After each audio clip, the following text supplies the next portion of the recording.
Professor Ken Hodge.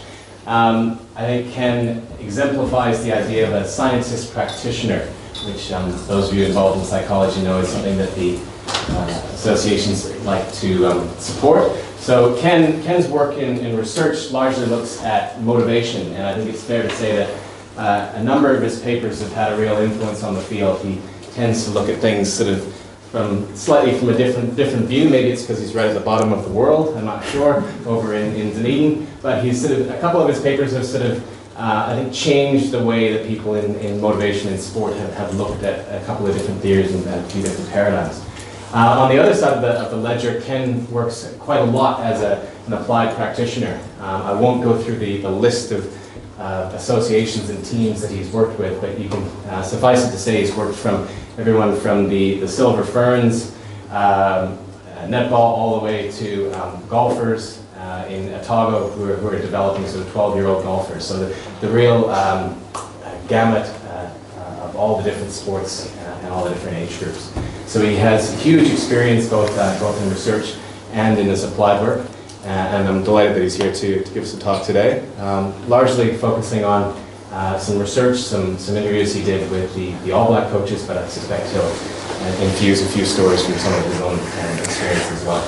So without further ado, Ken Hodge. Thanks, Chris. Well, thank you very much. That introduction makes me sound like I know what I'm talking about, so that's good. Thank you very much for coming along today, and it's great we've got a mixture of people who are academics as well as people out there on the coalface doing the hard yards with kids, as well as older athletes. So the talk I've got today is, as Chris said, it's based on some recent work I did with the All Blacks coaches. So I'll mainly take you through that, but at the end I've got some practical implications, particularly for the coaching and non-academic folks here, which are largely based on this data, but some other stuff that Chris mentioned I've been doing as well. And it'd be great if you wanted to challenge some of that or add to it or make some suggestions. That's definitely be a wonderful part of it. So I'll try and leave a good amount of time at the end for some questions. So I guess not surprisingly, being a New Zealander, I am sort of a rugby person.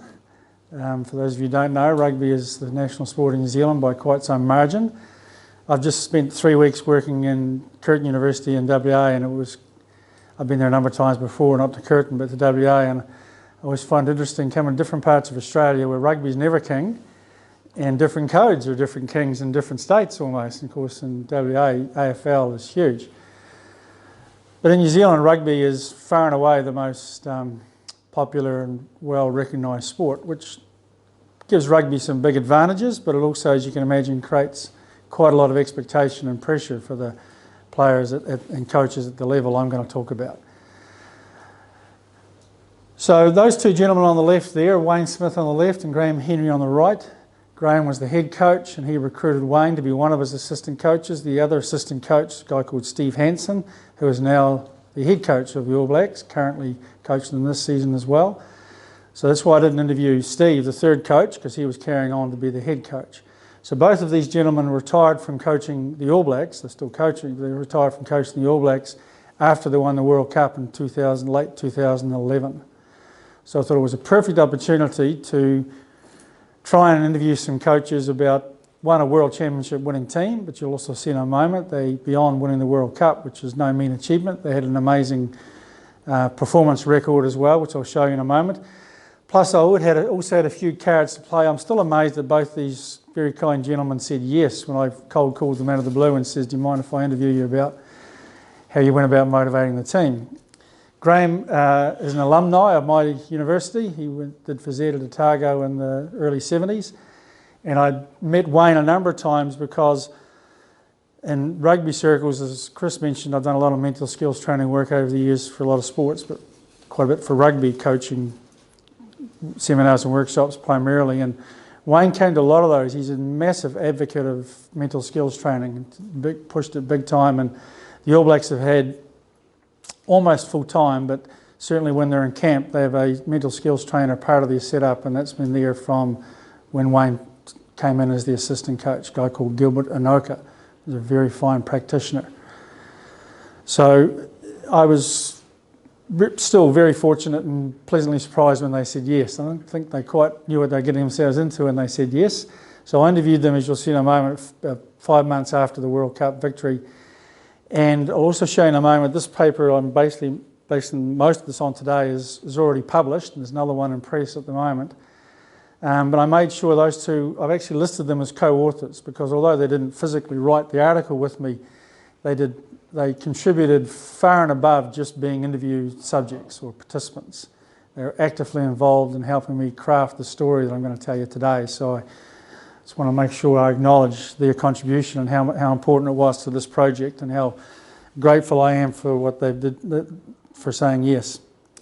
So I want to start with a quote, and the start of it there, it says, I was reading about the ancient Spartans, and I'll just stop there.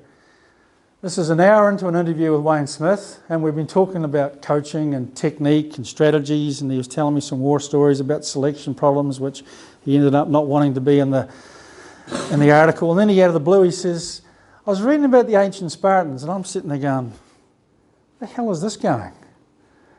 And then you'll see in the quote in a moment, it's actually a very apropos quote. But then I found out later, his eldest son was finishing a PhD in European history and politics at the time. So through his son, he'd been reading about the ancient Spartans. But this quote, I'm going to use it a bit later when it highlights one of the themes. But this quote, I think, is quite instructive about how lateral thinking and different approach these coaches took to coaching rugby in New Zealand, which is a very macho contact collision sport with huge pressure and expectation. And here they are talking about a word that's not there yet, but you'll see in a moment. So this is the middle of the interview with Wayne. I was reading about the ancient Spartans. They were hugely courageous warriors, and they were always looking for what the opposite of fear was, so that they could develop that in their warriors. They found it wasn't courage, and it wasn't bravery, it was love.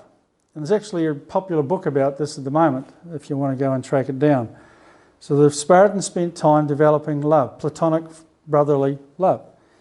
As Wayne says here, that's about connections. So we selected the right people, worked really hard on developing better people, which is a phrase you'll see in a moment, who had strong connections, who played for themselves but also played for each other, and people they loved. And they loved each other clearly within the All Blacks. I think that love was a real source of performance.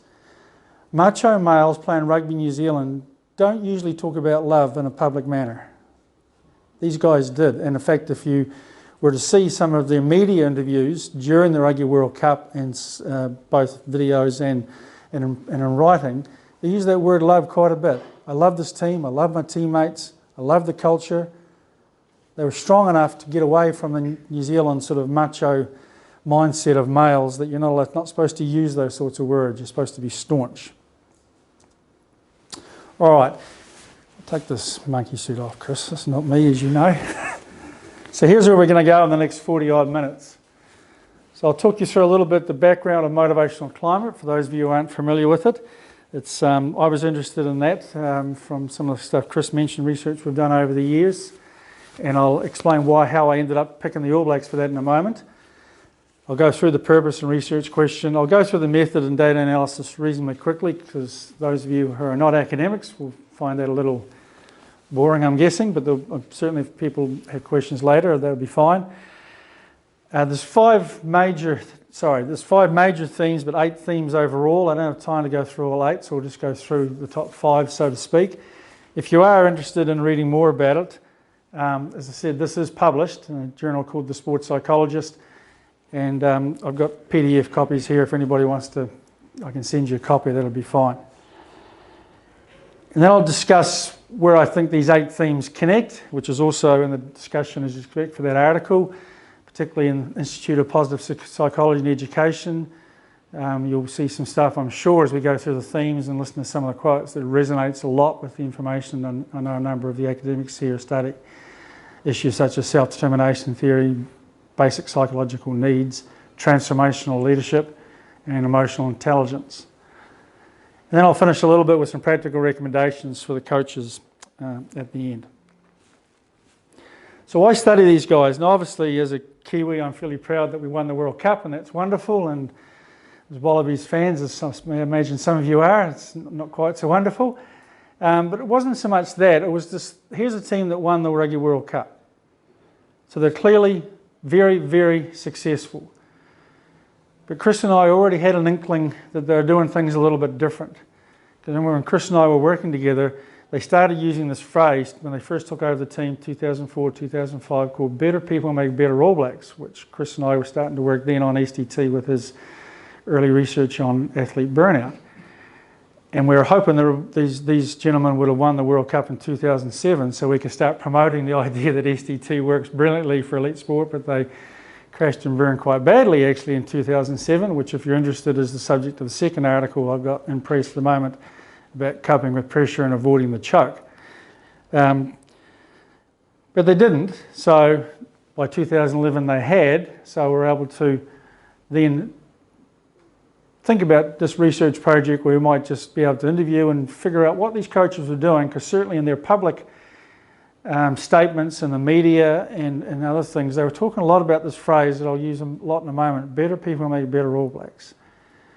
It really fascinated me, so when the opportunity arose, as I said before, I grabbed the opportunity. So these guys, they coached the team for 8 years, so they took over in 2004, and in 2005, these aren't academic sites, these are newspaper website articles by 2 journalists. Graham, the head coach, started using this phrase, better people make better All Blacks. I should say now, both Graham and Wayne are former school teachers. Graham was principal of a very big boys' school in Auckland for a number of years, so they have a very strong educational background. And while they do care about their players in an altruistic sense, they were also charged with winning Test matches and then winning the World Cup. But their logic, as you'll see later, was that better people will become better All Blacks will win more Test matches and hopefully win the World Cup. So they saw the better people, life skill, general development, not just rugby playing development, as an end to a means, which was being a more successful rugby team. Now jumping right to my conclusion, the great model for that, I think, for ye sport coaches who often try and model themselves, that's how the All Black coaches do it, I should do it. Here's a team that won the World Cup but didn't sacrifice developing human beings in the process. In fact, one helped the other. It's not an either or. So as I mentioned before, they won the World Cup, which is obviously amazing, but 85% during this period, 8 years, they won 85% of their Test matches. These are international games about strong international competition. 85%. It's an amazing record. In 120 years or whatever it is, the New Zealand All Blacks have won, I think the lifetime record is 73%, which is far and away the best of international rugby teams anywhere in the world. But at this time, these guys nudged it up to 85. And in fact, the current team is closer to 90 at the moment, which is quite remarkable. So something they're doing works. They haven't just got the best players, because sometimes they don't have the best players, but they certainly find the way to win. So as I mentioned before, I got interested in this because of the work I've been doing in self-determination theory, and I know a number of you will be familiar with this, so I won't go through it in too much detail. But SDT has a number of parts to it. It's a very sophisticated theory, but the guts of it is, certainly from my perspective, is that these basic psychological needs, there are more than 3, but these are the most basic or fundamental: autonomy, competence, and relatedness. SDT, self-determination theory, suggests the more that those 3 needs are satisfied by a person, the more motivated they'll be, intrinsically motivated, more self-determined they'll be for their motivation.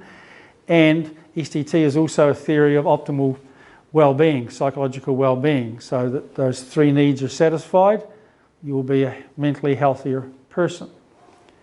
So when this better people, better All Blacks thing started being promoted by the coaches, I started wondering about, one, I wondered, did they know anything about SDT and autonomy and so on? And I'll jump ahead now and say no, they had no clue, never heard of it, which didn't surprise me.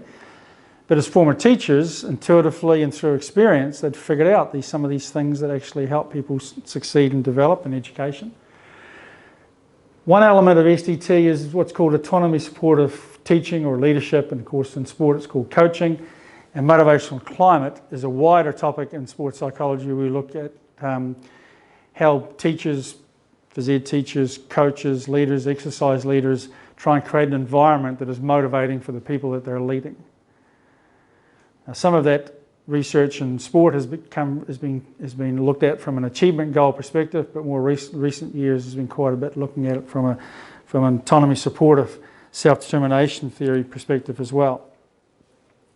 So when they started talking about better people, better All Blacks, when they took over, my ears pricked up, because these are 3 lines of research I've been involved with. This one here with sport and life skills development is an area I've done a lot of work in and I'm passionate about, because it's about the old adage that sport builds character. So rather than hoping that happens, we actually deliberately, systematically set out to try and develop life skills programs to try and help that, quote, character thing actually develop. And so we were working on this paper, Steve Danish and another colleague of ours in the US. We published this recently. This is a paper in a journal called The Counselling Psychologist in the United States, where we have used the basic needs theory part of self-determination theory as the fundamental model that we think can power some more systematic research of why life skills development actually works with humans.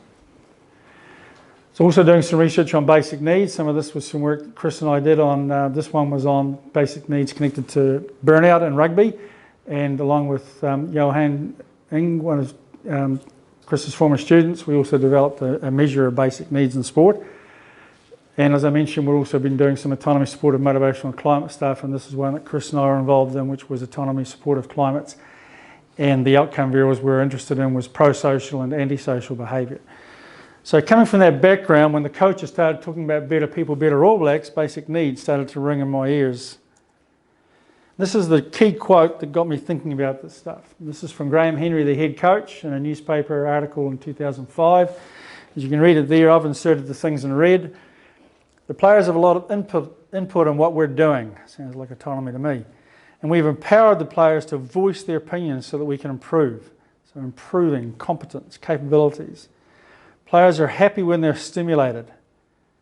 When we talk about them as better people, we're talking about people who are self-reliant, have self-leadership, autonomy, take responsibility for the team, and have collective ownership. Those of you know STT, that starts to resonate with relatedness, caring for others and being cared for yourself. So that connection, it seemed to me, was pretty clear. So why look at this with coaching? Those of you who are not academics will know a lot about coaching, I'm sure. A lot of people who don't know much about sport will think coaches, this is most of their work. Tracksuit on, coaching techniques like how to pass or scrummage or line-out work or kicking, and also tactical work, the strategies, attack and defence strategies and things like that. And certainly that is a big part of sport. This was a controversial photo taken by a press photographer in New Zealand. That's Graham Henry's hand, and this is all their attack moves playing somebody, and they leaked into the paper before a major test match. And so yes, coaches do a lot of this work, technical stuff, and there you can see tactical stuff, attack strategies in that case. But they also do a lot, particularly at this level, but at all levels, but particularly at this level when you've got fantastic athletes who are already well skilled and the tactics can be developed reasonably efficiently, is how do we keep them motivated and create an environment that empowers their motivation, particularly over a long, tough season when you've got a lot of pressure, as there is with a national team. So as I mentioned before, there's a lot of research in sport on this thing called motivational climate. A lot of it's been from an achievement goal perspective, and I won't read through everything there, but for those of you who aren't familiar with it, motivational climate is a catch-all phrase that sort of refers to the context or environment or atmosphere or climate is the word that's used here, that's created around a team or a training group by the major leaders, and usually that's the coach or coaches. Now hopefully that empowers and helps feed the motivation the players bring with them, but sometimes it can do the opposite. It can drain and dampen and hinder or even eliminate some of the motivation that people might have brought with them. So the interpersonal style the coach brings with them, and some of you from STT will recognise these authors here, but they aren't sports psych researchers, Gagné and McGowan and Valoran, but each of those two papers is ones that were written and focused on sport coaching. There's a lot of research on motivational climate in youth sport and in non-elite sport, but not a lot in elite sport. The stuff that is, all of these here are achievement goal theory ones, shows that really motivational climate matters, not surprisingly, and at the elite level as well, performance satisfaction and in terms of showing relationships with performance. So motivational climate matters. So that leads to the question, which is probably pretty obvious by now. I was interested in, here's a team that was phenomenally successful, won the World Cup, 85% win record. Something they're doing is good. Is motivational climate part of what they've achieved? The Better People, Better All Blacks made me suspicious that they probably were. So my question was a pretty simple one. How did they create that climate? And then how did it develop or modify over time? So even though I interviewed them at the end of it, as you'll see in a moment when I talk briefly about the methods, we actually tried to get a story across the whole 8 years, not just a snapshot at the tail end of it. So I'll go through this reasonably quickly. If you've got questions later, that'll be fine. So it's a case study approach, which I hadn't personally used before. I've done a reasonable amount of qualitative research over the years, but because I had a chance to look at 2 coaches from one team, it seemed to me that was clearly a case study. I didn't know much about case studies, so I consulted a couple of critical friend colleagues in the UK, one in sports sociology, one in sports psychology, and without naming the team, I said I've got an opportunity to do some interviews with some elite coaches of a very successful team. What do you suggest is the best strategy I should take from a methods viewpoint? So they said obviously case study, but then they suggested this narrative methodology and interpretive paradigm. For those of you who are graduate students, well worth trying, but pretty frightening too, to be honest. At times I felt like I was out on a limb and the tree was about to break off on me because it was very different.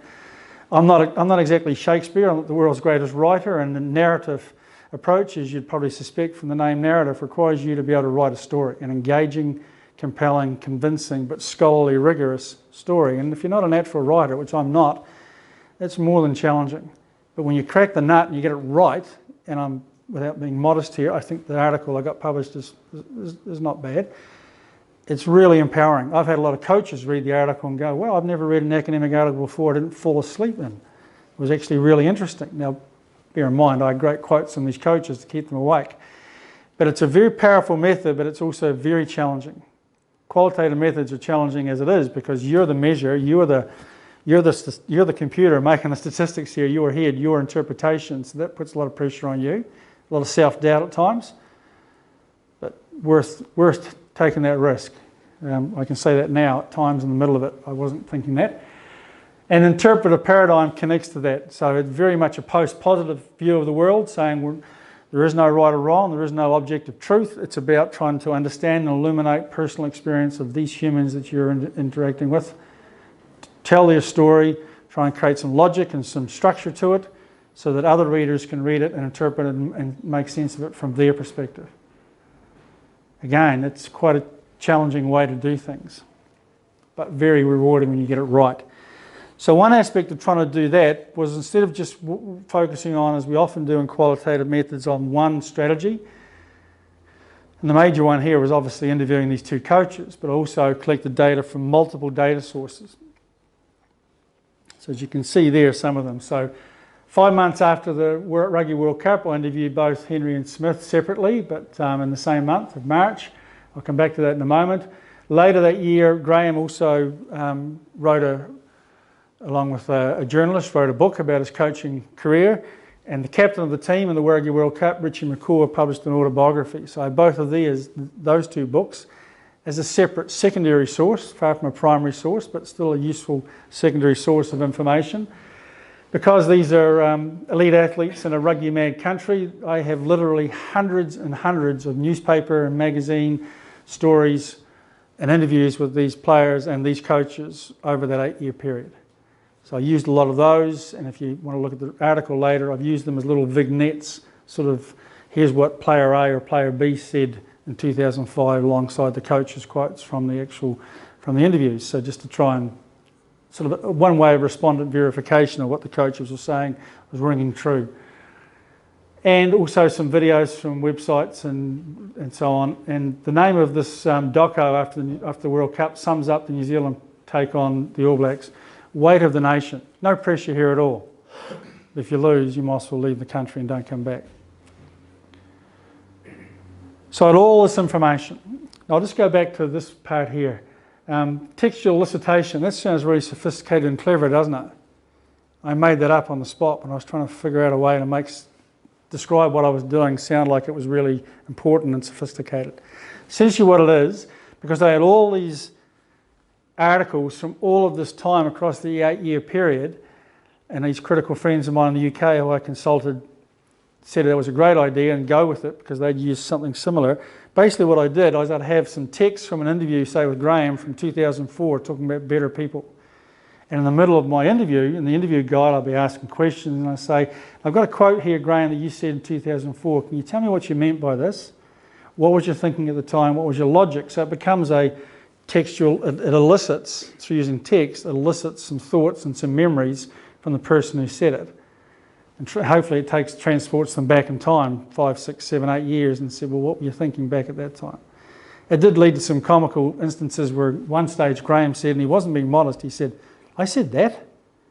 That sounds far too smart. I can't have said that. So that was interesting, but it gave a chance for a bit of historical perspective rather than just only rely on their memories 8 years after the fact from the first year. We're able to pull up some of the stuff they'd been thinking about then and prompt some of their memories. It also helped us see how they had evolved and changed things through that 8-year period too. They changed quite a bit in some of the strategies you're going to see in a moment. Right, I better keep moving so we can get through to the results. So I won't go through all the detail of the data analysis, but one of the key ones for this type of research approach is declaring yourself as the instrument of research, the researcher. As you can see from that corny photo there, I am a rugby person. I played the silly game for 27 years. I was fortunate enough to play at a provincial level in New Zealand. I coached to age group under 20 provincial level in New Zealand. And I'm currently board of directors for Super Rugby franchise, the Highlanders. So I've got a lot of skin in the game with rugby, which gives you some insider knowledge, it gives you some credibility with rugby people, but obviously it also has some hindrances too, because you tend to see things through rugby specs rather than an academic spec. So as you'll see in a moment, some of the counterbalances to that we also employed. So I won't go through the thematic analysis and those things in any detail. If you've got questions later, that'll be fine. For those of you who don't know qualitative methods, we don't use the concepts from quantitative methods of validity and reliability. There's different synonyms for it, but the ones I was using was credibility and goodness. So is this credible? Is it believable? Can the reader believe what he or she's reading? Is it plausible? Has a good truth ring to it, so to speak, even though there's no such thing as objective truth? So we achieved that by member checking, multiple data sources, and then also I did more than just member check once with these coaches by sending them back their transcribed files. That's why they end up being co-authors, is that they had a strong hand in helping me edit the actual quotes you're going to see and the story that we crafted. They didn't write the actual words, but they had veto, and they'd vetoed a number of things. They said, no, you got that wrong, Ken, it's not even close to what we meant there. And other things they expanded on. In fact, Wayne Smith, I sent him one draft of the prelim case study at one stage. 3 days later, he sends it back with 5 extra pages. Oh, I should have told you this as well. He just used track changes and put it all in for me. So I've never had a participant do that before with member checking. He was engaged. We also did an audit trail with a colleague who wasn't directly involved in the project before I started. I did a pilot interview, and I mentioned critical friends. All right, let's get to the findings. So as I said, there's 8 major themes here, some minor sub-themes as well, which I might talk about briefly. I don't have time to go through all 8, but if, as I say, if you're interested, I've got copies of the paper in PDF form I can send to you. We also developed a coach layperson language manual for the New Zealand Rugby Union as well. You need to contact them if you to request a copy. I don't think it's top secret, but it's their property, so to speak. So if you contact them, I can give you the address of the high performance manager. I'll be very surprised if he's not happy just to send you a copy of that. But that's written for coaches in New Zealand at that level, as you just takes all the psychological jargon out of it and tries to make it user friendly. So these aren't quite in chronological order, but they're in quasi-chronological order. As the 8 years went on, these things changed and some things became more prominent, and towards the end, these things became huge as they were zeroing in on the 2011 Rugby World Cup. There was a major critical turning point in 2004, which led to a lot of the changes I'm going to talk about. This word evolving was a word they used a lot. It's pretty good now, but you can always make better, was a phrase that Graham used a lot during the interviews. So they were always looking to improve what they were doing. They never assumed that they'd got it right. It was a work in progress. So I'll go through 5 of these key ones here. So the Better People, Better All Blacks. Dual management model, and that word management is actually really important. I made a mistake, which I'll talk about in a moment. Dual management model, responsibility, expectation of excellence, and team cohesion, both amongst the coaching group, amongst the playing group, and between the coaching group and the playing group. So they put a lot of stock and effort into how they coordinate. Rugby's 15 players on the field, 22 in the starting reserves as well for the weekend, and they travel with about 30 odd players plus support personnel. So it's a big group, as I'm sure many of the football codes are here as well. So this better people, better All Blacks. This is a quote here from Graham. We believe that a person who had their act together off the field would play better on the field. Now, I don't have time to go into it in detail, but what led to this was a critical turning point in 2004. They lost a test match in South Africa, and afterwards the players organised a social event, which involves, this is all public knowledge, which involved some binge drinking and some other antisocial behaviour, which didn't become totally public. And Graham was appalled. One, that professional athletes were still doing this stuff. He hadn't been involved with Rugby New Zealand, he'd been overseas coaching before that for a while. But two, that he as professional athletes not knowing how to, one, work on recovery and also try and drink away their sorrows instead of manning up and accepting and acknowledging what was going wrong and figuring out how to fix it. So they were running away from the problem rather than confronting it. So they came back from that tour and basically said, we've got to sort this out, this isn't acceptable. And that was the start of the changes that led to the dual management model you'll see in a moment, and it clearly led to this. They weren't critical of the players in a sense that they were bad or hopeless or useless. It was something about the system has let these players down. They thought that behaviour was appropriate and acceptable way to deal with loss. So they said, well, instead of, as teachers, instead of blaming the players, look at ourselves. What have we done, and other people who have contributed to these players' development over the years, how have they failed them and how can we put it right? So they deliberately put in place programs to try and develop them as people, as Graham's quote says there. They also found that the game of rugby's got a lot faster since the game's been professional since '96. As the game gets faster, the time to think decreases. And if you don't know rugby, coaches officially are not allowed to coach on the sidelines. So the players have to make a lot of decisions on the fields on themselves. But they found one of the consequences of professionalism and having their hand held off the field, a lot of players weren't very good decision makers. They weren't used to making decisions in life, let alone on the rugby field. So when things went wrong, they all sort of looked at the grandstand, looked at the captain, didn't know what to do. And that was failing them as a group. Good athletes, very skilled, but not able to make good decisions to win games. So one of the coach's logic here was, if we develop them as players, better people, better decision makers, better life skills, logically that should transfer into being better decisions on the field during the heat of a top performance. So one consequence of that was developing this dual management model. And again, there's a quote here from Graham. It was the philosophy to give the players ownership, to dual manage the All Blacks with a group of players and a group of oldies, talking about himself. And Graham, Wayne talked about this a lot as well, but during an interview with Wayne, I made the mistake of saying, now can we just go back to that dual coaching model? And he stopped me and he was very emphatic. He says, no, it is not a dual coaching model, it's a dual management model. We're the coaches, we select the team, we have the power of non-selection or selection, we have the final say if one needs to be on tactics and strategy and everything else. So we're still the boss, don't get that wrong. And then he backed off and said, but we'd hoped to do, and he said we seldom needed to use the veto. We didn't, because we wanted the players to feel empowered. But they also knew that if it didn't go to plan or they weren't playing their part, so to speak, the coaches would do the coach's role. But they deliberately set out to try and empower the players because, as I just said, rugby requires the players to make a lot of decisions on their own on the field without resorting to coach input during the game. Can't do that if you're not used to making decisions all through the week. You'll see a wonderful example of that in a moment as well from a very self-aware coach in Graham Henry who changed a habit of 30 years in his coaching strategy because of what the players had told him. So this dual management model, I think, is the biggest issue out of it and the biggest practical implication. Now, I'm not suggesting for a moment it would apply to all sports or all team sports for that matter, but certainly at sports at this level, in an interactive invasion, contact collision sport like rugby, getting the players, not just the captain, but multiple players involved in leading and managing the team collective ownership. You can see how, I think those of you who know SDT, how much that would plug into the basic needs of autonomy, competence and relatedness.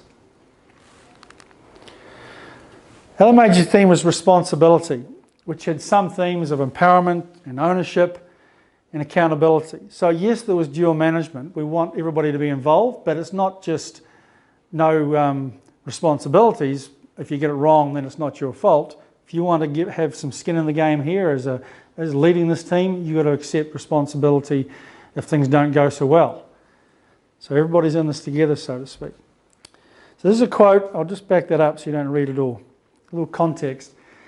This man here was the first Samoan New Zealander to ever captain the All Blacks, a guy called Tana Umaga. So Graham selected him as the captain for 2004 and he retired in 2006. As you'd expect from a captain, a very forthright, opinionated person. And Graham's telling me the story in the interview, and I had to take out a few expletives because he was quite emotional about the whole thing. He says, "Have you heard the story about what Tana told me?" And I had heard it because he'd mentioned it in a newspaper interview. He was having a coffee meeting with his captain, and somewhere in the middle of it, Tana said, Ted, which is Graham's nickname, he said, "Ted, why do you do those game day team talks?" And as Graham said, expletives taken out, I was stunned. He said, "Well, Tana, I thought they might be helpful." And Tana goes, "Oh, I reckon they're a waste of time. You should stop doing them." Now, two things there. One, the captain felt comfortable expressing a strong opinion to his coach. Didn't feel like it would backfire on him. As you can see in a moment, the way the coach responded, as Graham said, he was beat, depressed for 2 weeks. But he said, "I got over that." As he says in the quote, you'll see here, he'd been team talking for 30 years and he thought it was important. Players thought it was a waste of time. So his Tana was dead right. If you're not familiar with it, game day team talk. Could be at the ground or just before they leave the hotel to bus to go to the hotel. So game day, primarily motivational team talk for the whole team. They have a test match, say against the Wallabies or South Africa. And Tana just said it's a waste of time. Graham's here. Tana was dead right. It was their time. They needed to focus on what they needed to do. They didn't need some bugger yelling in their ear. I've been team talking for 30 years and I thought it was bloody important. He thought it was a bloody waste of time. He was dead right, and thank God he told me I could still be doing it. So from 2006, I'm not sure about under the new regime, I imagine they probably carried on, but from 2006 to 2007, the All Blacks never had a game day team talk. Now, a lot of people at home were surprised by that, and I can see some of you who are team sport coaches going, "Really?" But that's what you do. Now, Graham was an experienced teacher, remember, he realised it was a mixed message. Here I am during the week preaching self-responsibility, empowerment, I trust you, dual management, but on Saturday I'm saying, but I don't trust you to remember the game plan and motivate yourself. I have to give you a hand on Saturday. That mixed message was just that, a mixed message. So they stopped doing it. But I think it's a wonderful example of a self-aware, emotionally intelligent coach who changed his spots, 30 years of doing it, put a lot of time and effort and thought into crafting those team talks. But also a player who had totally been socialised with the dual management model to feel it was safe to express a strong opinion and it wouldn't backfire or rebound on them. Just a little microcosm of what a climate trusting climate they created with their dual management model. Now, it wasn't all sweetness and light. I've used this silly expression before when I've been talking to coaches at home. Don't get the idea that this was everybody sitting around the campfire holding hands singing Kumbaya. It wasn't the warm fuzzy stuff. And there was a bit of that, arms around the shoulders at times, but as Wayne said in another quote I'm not going to use here, he said, "I won't name names, but you can probably think of players that we took away on a tour and they never played for us again, and it wasn't because of rugby ability. They didn't fit in, they didn't buy into the dual management, they were a problem, they were difficult, so they were gone." He used the phrase, players behaved themselves into and out of the team under our watch. So they were still pretty tough, and there was tough love was a phrase that was used a lot. Those of you who do follow the strength-based part of positive psychology will be delighted with this quote. So this is Wayne talking about one of his coaching strategies. We worked on their strengths rather than just their weaknesses. Now, those of you who are coaches, I've been guilty of as a coach. we spent a lot of time helping players identify their weaknesses, their mistakes, their errors, and trying to fix those and help them get better. But how much time do we focus on their strengths and trying to strengthen their strengths? We don't do it that often, in my experience. So that's what these guys decided to do. We wanted them to understand that they were there because they were good at. So even the elite athletes have doubts and struggle with confidence. So focusing on the strengths, not a soft option. Doesn't mean we ignore their weaknesses, but we don't get so structured or so focused rather on the weaknesses that we forget about the strengths. And this is one of my best favourite quotes, I think. So Wayne was then talking about how they changed the way they evaluated performance. The scoreboard still mattered, but they stopped measuring their performance as a team by the scoreboard. It still mattered. They had to win or they'd be in trouble with the fans and themselves and everybody else. But too crude of a measure, so Wayne said. So that was a big driver. We take our eyes away from the scoreboard and looked at actually being accountable. They developed a whole bunch of video analysis KPIs they used to measure performance on different match stats. Being accountable for continuing to be the best. That was a huge phrase they used. Get up every day and be the best in the world. That's your job as an All Black. No matter what the situation was, be the best. That was massive. And this is the best part, I think. If you want to be the best in the world, you have to get better at what you're already good at. If you want to be the best in the world, you've got to get better at what you're already good at. So from a positive strength-based psychology perspective, that's just absolute gold. And from a group of people that succeeded very well by taking that focus. So the last theme is team cohesion. I mentioned before, this is cohesion amongst the coaching group. And Graham joked at one stage that this horizontal idea that he said, I'm the head coach on paper, but we're not really. We're three head coaches. He's being a wee bit modest, I think, but Wayne did say in another part of the interview that him and Steve felt like they had head coach responsibilities. They didn't feel like they were just the assistant being told what to do. Quite often they got to outvote the gaffer, the head guy, on selections. So they weren't just ignored. So they're creating dual management and trust amongst the coaching group. Same thing amongst the playing group with dual management. And then they use this phrase a lot, alignment. Make sure what we want to do and the players want to do, that we're aligned so that we don't have any mismatches of decision making during a tight test match on Saturday. And they did some other things I wanted time to go through about little things like keeping it fresh. Every 7 weeks, they couldn't explain why it was 7, not 6, not 8, but every 7 weeks they radically changed something about the training week just to freshen it up. Doesn't mean they didn't do the same work over the 7-day period. They just did it at different times and in different ways to keep it fresh so we didn't get bored, didn't get going through the motions. And they focused a lot on enjoyment. They created a little rugby club. They had a rugby club night where everybody had to show up wearing their club jerseys and club socks, and they had raffles and people, professional athletes selling raffles to keep them grounded and try and realise, it's still a game. We're getting paid to do this. There's a lot of pressure on us, but it's still a game. So enjoyment wasn't just fun and games. They saw it as a way of coping with the pressure through social support.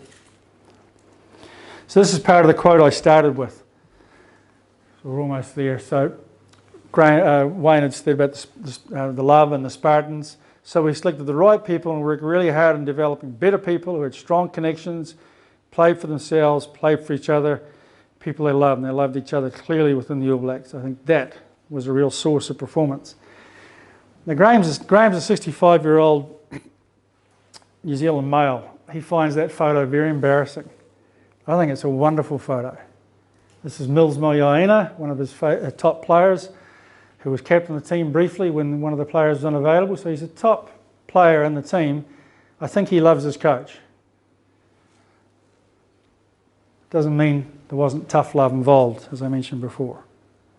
And I think each of those photos there, you can see there's the body language there between Wayne and Dan Carter, Israel Dagg and Graham there. You can see they've got a real connection with their players.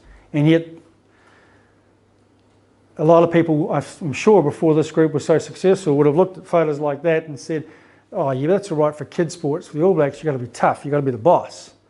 We can't argue with 85% win rate in a World Cup. So this stuff works with performance at the elite level. So just to try and tie all this together, I won't go through this in detail, but the academics that are here, we could chat about this later if you like. Not surprisingly, I think this stuff really does connect, as I said in the intro, with self-determination theory, particularly the 3 basic needs and autonomy or need supportive coaching.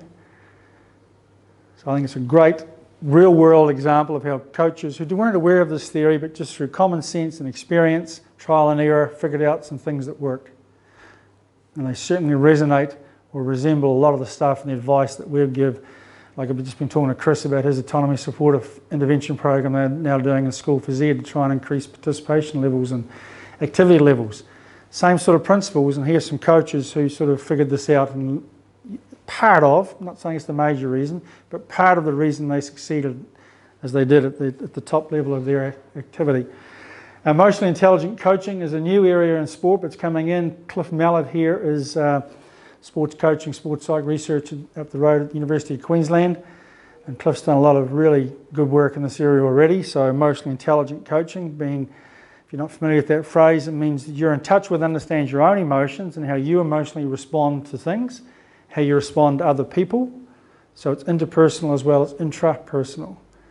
And I think the example I used before of Graham acknowledging Tana's suggestion to do away with the team talk is a good example of emotional intelligence. Depressed for 2 weeks, but then he looked in the mirror and said, okay, well maybe this